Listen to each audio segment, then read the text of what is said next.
나는 전능하신 아버지 하나님, 천지의 창조주를 믿습니다. 나는 그의 유일하신 아들, 우리 주 예수 그리스도를 믿습니다. 그는 성령으로 잉태되어 동정녀 마리아에게서 나시고 본디오 빌라도에게 고난을 받아 십자가에 못 박혀 죽으시고 장사된 지 사흘 만에 죽은 자 가운데서 다시 살아나셨으며 하늘에 오르시어 전능하신 아버지 하나님 우편에 앉아 계시다가 거기로부터 살아있는 자와 죽은 자를 심판하러 오십니다. 나는 성령을 믿으며 거룩한 공교회와 성도의 교제와 죄를 용서받 몸의 부활과 영생을 믿습니다. 아멘. 찬송 524장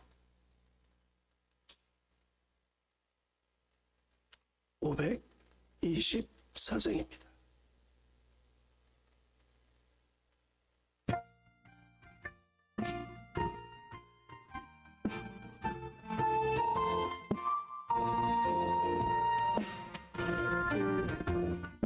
보이시는 그 앞에 빨리 나오시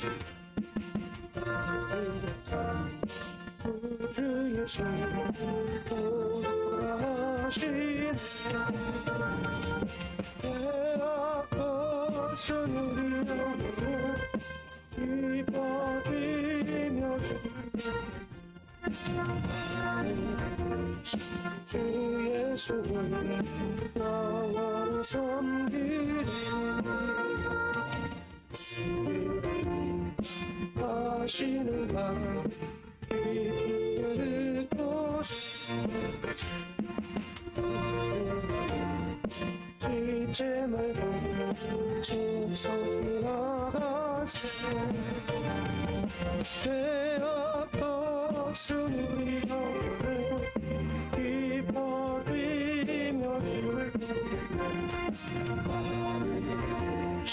주 예수를 영원히 섬기리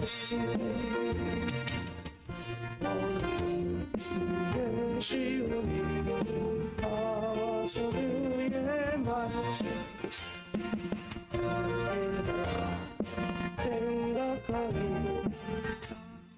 지도다 배 아파서 누리며 기뻐뛰며 주를 주 예수를 영원히 섬기리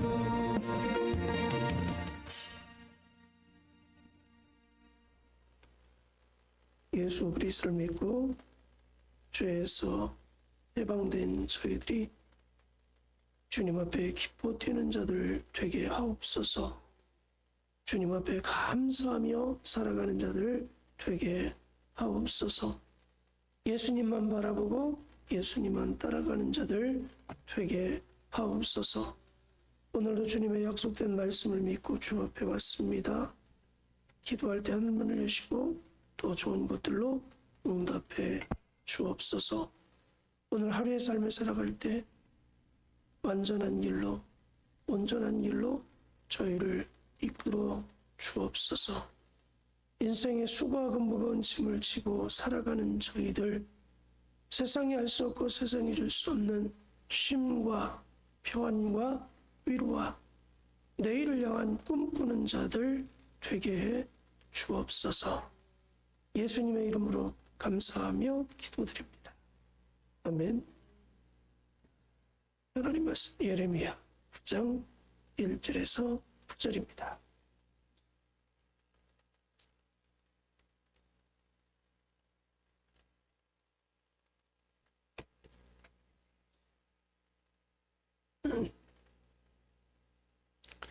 어찌하면 내 머리는 물이 되고 내 눈은 눈물 근원이 되고 죽임을 당한 딸 내 백성을 위하여 주야로 울리도다.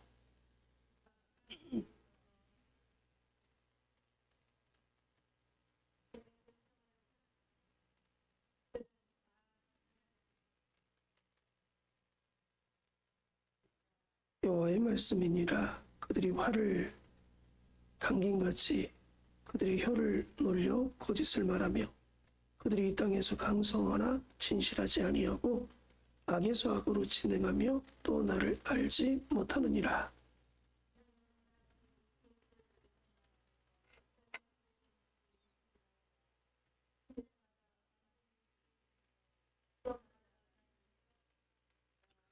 그들은 각기 이웃을 속이며 진실을 말하지 아니하며 그들의 혀로 거짓말하기를 가르치며 악을 행하기에 지치거늘.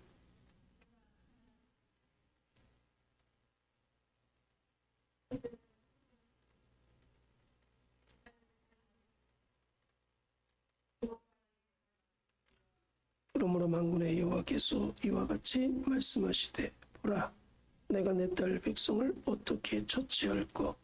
그들을 녹이고 연단하리라.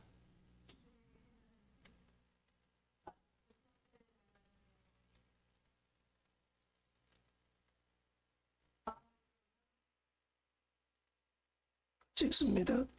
내가 이 일들로 말미암아 그들에게 벌하지 아니하겠으며 내 마음이 이런 나라에 보복하지 않겠느냐. 여호와의 말씀이니라. 아멘. 오늘 이 아침에도 하나님의 큰 은혜가 우리 가운데 함께하기를 축복합니다. 예레미야 선지자는 계속 하나님이 주신 말씀을 이스라엘 민족에게 선포하면서 마음이 너무너무 슬프고요, 괴로웠습니다. 왜냐하면 하나님 앞에서 회복불능의 사회적인 모습을 보이기 때문에 그렇습니다. 그러니 예레미야가 1절 말씀에 보니까 어찌하면 내 머리는 물이 되고 내 눈은 눈물 근원이 되고 죽임을 당한 딸 내 백성을 위하여 주야로 울리로다. 그들의 모습이 얼마나 참담했든지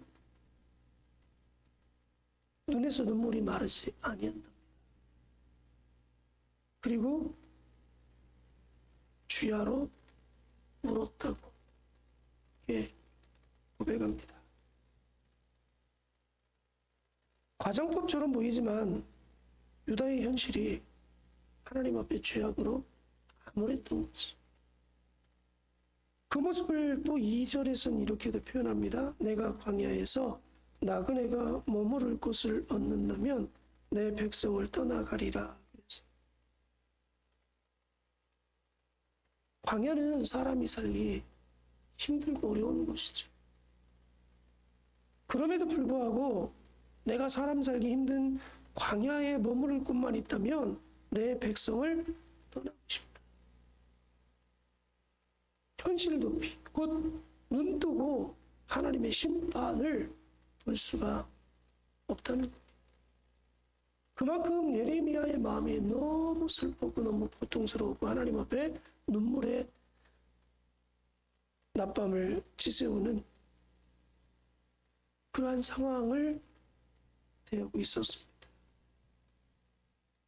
1장부터 8장까지는 어떠한 신앙적인 외형적인 문제로 부각을 시켰다면 그들이 성전 중심이었고 예배 중심이었음에도 불구하고 그들의 마음은 우상 숭배였고 하나님 앞에서 떠난 그들의 모습, 성전에 머무르기만 한다면 하나님 앞에 예배드리기만 한다면 모든 것이 가능하냐 그렇게 생각을 했던 그들의 모습이라면 이제 9장에 들어와서는 공동체 안에 타락의 모습을 우리에게 보여주고 있습니다.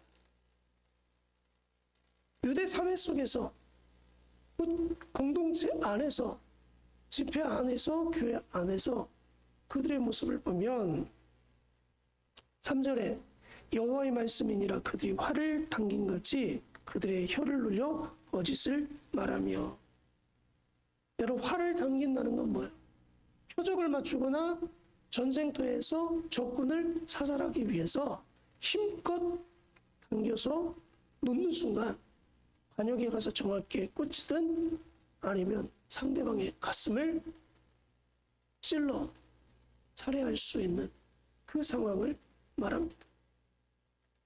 말이라는 것이 그만큼 힘이 있다는 거죠. 혀가 상대방을 향해서 모질게 던져졌을 때 그 말이 상대방을 치명상을 입힐 만큼의 그 힘이 있는데 그 말을 무슨 말을 했어요? 거짓을 말했다. 진실을 말하지 않았다. 유익에 따라서 거짓을 말하고 상대방을 속이고, 그래서 오늘 본문의 말씀에 보면 혀로 거짓을 말하고 속이는 일을 했고 또 속이는 말을 했고 계속 속인다, 속였다, 거짓말했다. 말에 대한 연관을 갖고 있습니다. 공동체 안에서 주고받는 말이 서로를 찌르고 죽이는 거짓으로 난무했다.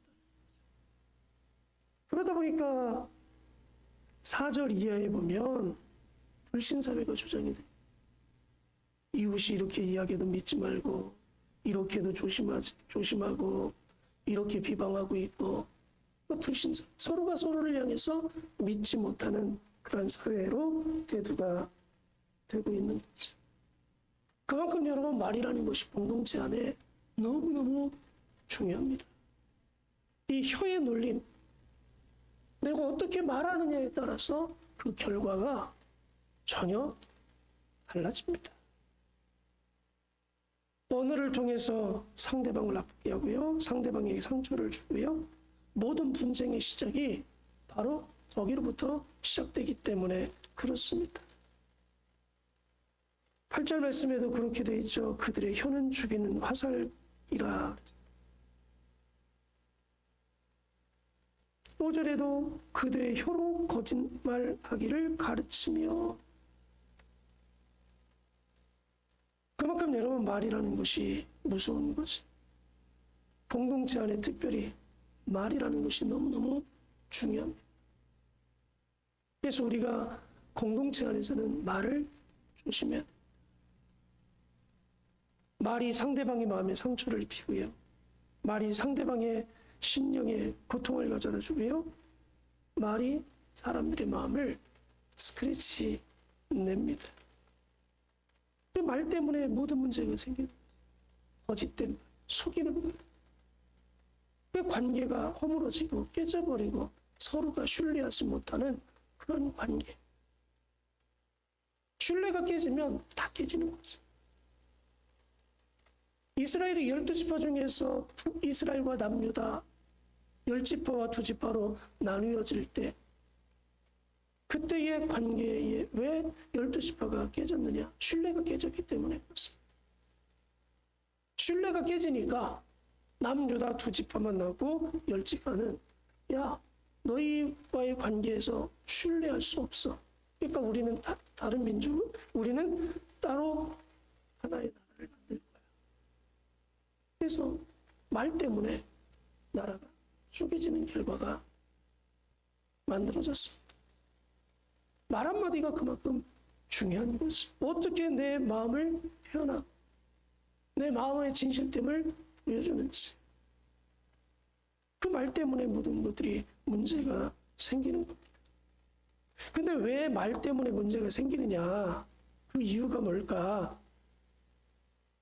그 이유는 3절 후반절에 보니까 나를 알지 못하느냐.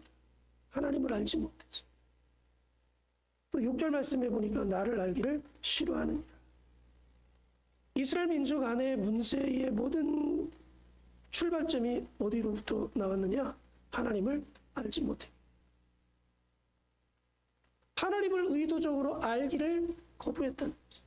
왜? 하나님을 알면 그렇게 살 수 없기 때문에 그렇습니다.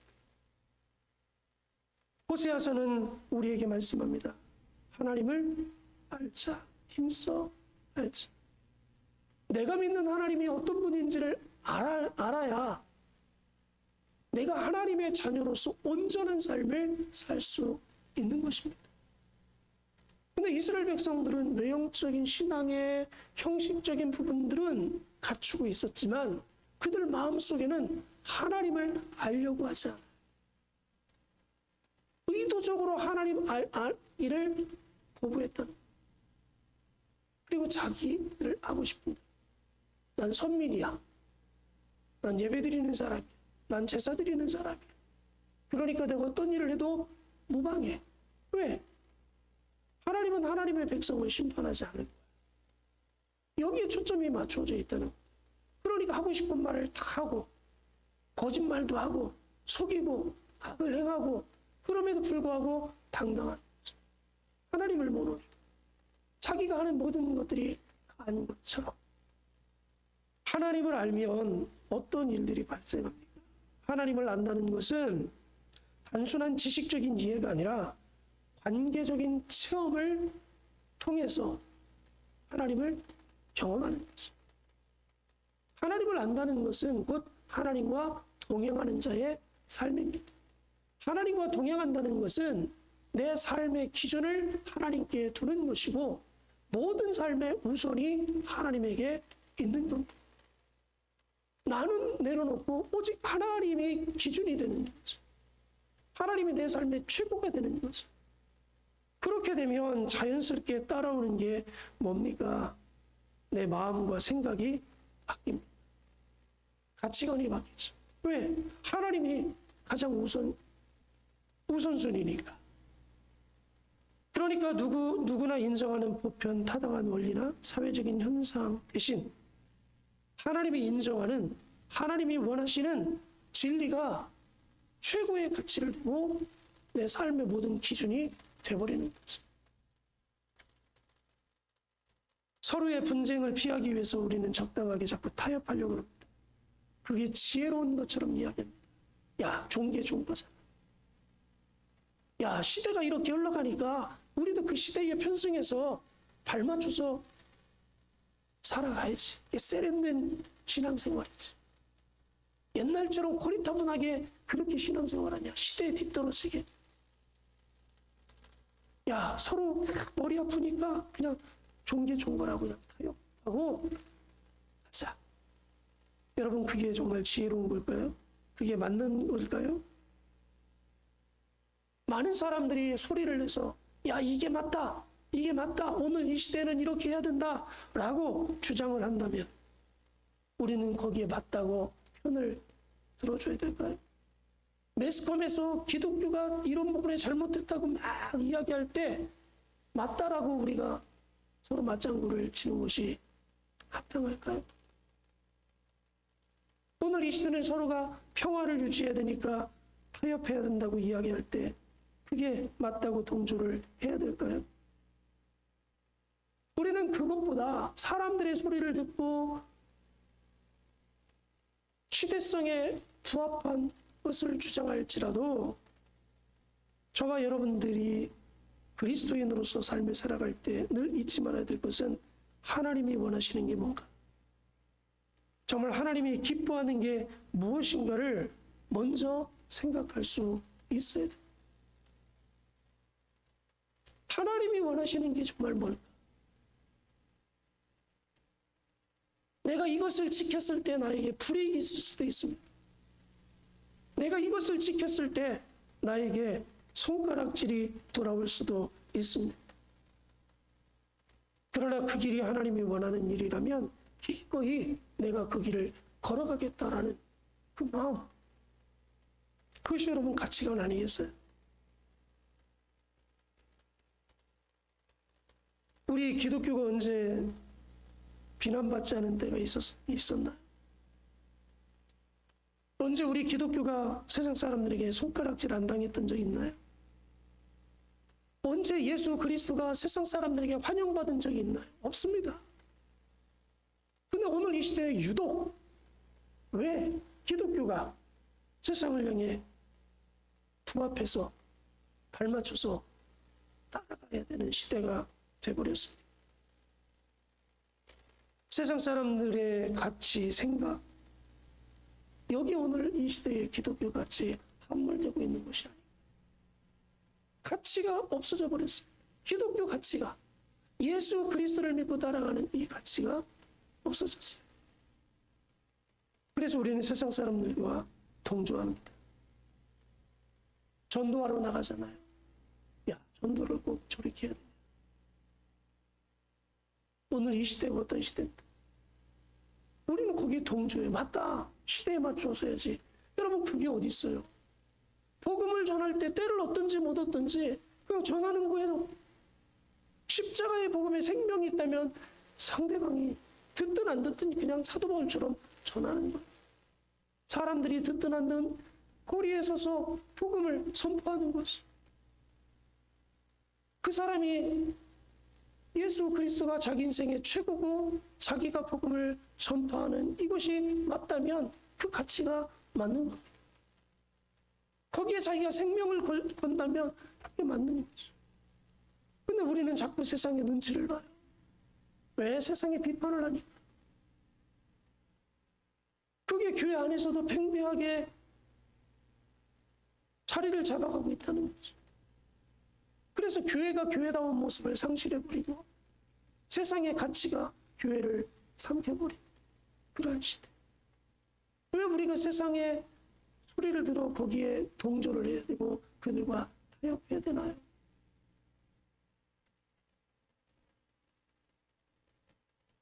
그리스도인의 가치가 있어요. 예수의 가치관이 있어야 됩니다. 그러면 뭐가 바뀌느냐? 언어가 바뀌죠. 말이 바뀝니다. 왜요? 하나님이 내 삶의 최고. 내가 그 최고의 가치를 위해서 삶을 살아가기로 결단을 하면 언어가 달라지죠. 그럼 부정적이고 불신앙적인 것들이 다 사라져버려요. 믿음.